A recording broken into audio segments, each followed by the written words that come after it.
एक बार की बात है। एक छोटा सा गांव था जिसका नाम रामपुर था। और उसी गांव में एक ईमानदार चाय वाला रहता था जिसका नाम था राजू। राजू बहुत ईमानदार था। वो अपना काम बहुत मन लगाकर करता है। राजू की बीवी और एक बच्चा भी था। वो दोनों भी उसके साथ काम में हाथ बटाया करते थे। वो जब भी चाय बनाता था उसकी चाय की सुगंध पूरे गांव में फैल जाती थी। अरे राजू, तेरी चाय की खुशबू तो हमें हमारे घर से बुला लेती है। तुम अपने चाय में क्या डालते हो जो इतनी अच्छी चाय बन जाती है? हमसे तो नहीं बन पाती। राजू हंसकर बोला, अरे भाई, इसमें तो सिर्फ मेरा प्यार है जो आपको ये मेरे पास खींच ले आता है। राजू चाय बेचने के साथ साथ खेती भी करता था, सिर्फ अपने घर के लिए। वो सिर्फ सब्जी और चाय में डालने वाले खुशबूदार जड़ी बूटी की खेती करता था, जिससे उसकी चाय में असली स्वाद आता था। एक दिन उसकी दुकान पर एक गरीब इंसान आया और वो राजू को बोला, भाई, मुझे काम पर रख लो, मुझे काम की जरूरत है। राजू बोला, भाई, मैं तो अपना खुद का काम मुश्किल से चला पाता हूँ। मैं तुम्हें रख लूंगा तो मेरे पास इतने पैसे नहीं होते कि मैं तुम्हें तनख्वाह दे सकूं।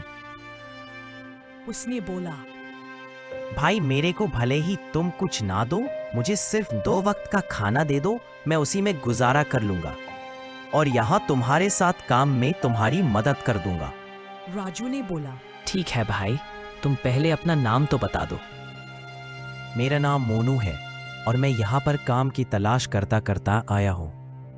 कुछ हफ्ते निकल चुके थे और वो दोनों मन लगाकर काम करते थे और रामू अब अच्छे पैसे कमाने लग गया था। उसने अपनी दुकान और भी अच्छी कर ली थी और अपनी कमाई से कुछ पैसे वो मोनू को भी देने लग गया था। दिन बीते गए और राजू को मोनू पर भरोसा होता गया। अब रामू उसको बोलता, मोनू, अगर मैं दुकान में ना हूँ तो तुम ग्राहक से पैसे ले लिया करो। अब राजू दोपहर का खाना घर पर करने जाता था, लेकिन एक दिन मोनू, मैं घर जा रहा हूँ खाना खाने के लिए, तुम दुकान संभालना, थोड़ी देर में आता हूँ। ये बोलकर रामू अपने घर आ गया। खाना खाते हुए उसकी बीवी ने बोला, अजी, वो जो अपने आदमी दुकान पर रखा है उसके ऊपर इतना भी भरोसा मत करो।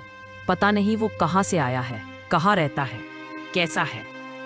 राजू बोला, अरे गीता, तुम इतनी चिंता मत करो, वो लड़का ठीक है, अपना काम सही तरीके से करता है। उसके आने से मैं थोड़ा तो फ्री हो गया हूँ।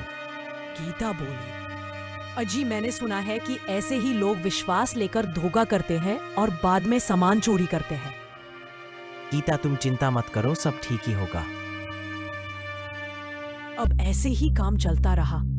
दिन बीतते गए। एक दिन राजू को एक जरूरी काम से बाहर जाना पड़ा और वो मोनू को बोला, अरे मोनू, मेरे को एक जरूरी काम से गांव से बाहर कुछ हफ्तों के लिए जाना पड़ रहा है। मेरे पीछे से मेरी दुकान तुम संभाल लेना। वो अपनी दुकान मोनू के सहारे छोड़ गया। मोनू ने भी पहले 1-2 दिन तो ठीक से काम किया, पर फिर उसके मन में लालच आ गया। राजू जो चाय 10 रुपए की बेचता था, उसने वही चाय 20 रुपए की कर दी। चाय वाला मसाला कम कर दिया, चाय वाली जड़ी बूटी भी नहीं डालता था। लोगों ने शिकायत की कि अब पहले जैसा स्वाद नहीं रहा तुम्हारी चाय में, और रेट 2 गुना कर दिया, स्वाद उससे भी खराब कर दिया, मानो जैसे गर्म पानी पी रहे हो। दूसरा ग्राहक बोला, अरे मोनू, राजू कब आएगा? उसकी हाथ की चाय को हम तरस चुके हैं। मोनू बोला, मुझे नहीं पता वो कब आएगा। कुछ दिन बीते और अब उसके पास कोई भी ग्राहक नहीं आता था। उसने अब जो दुकान में सामान पड़ा था वो सामान आधे दाम में बेचना शुरू कर दिया। लोग भी सस्ता माल देखकर सामान ले जाते थे। थोड़े समय बाद दुकान में कुछ भी नहीं था। उसने पूरी दुकान बेच दी थी। कुछ हफ्तों बाद जब राजू वापस अपने गांव आया तो उसने देखा कि दुकान पर ताला लगा हुआ था। वो देखकर चौंक गया और बोला, अरे गीता, तुम सही कह रही थी कि ऐसे लोगों पर भरोसा नहीं करना चाहिए। मेरी सारी दुकान बेचकर भाग गया। उसने हार नहीं मानी। राजू ने फिर से सामान लाया और फिर से काम शुरू कर दिया। अब फिर दोबारा से ग्राहक उसके पास खींचे चले आते थे चाय की खुशबू से। अब की बार उसके पास ग्राहकों की भीड़ लगने लग गई थी।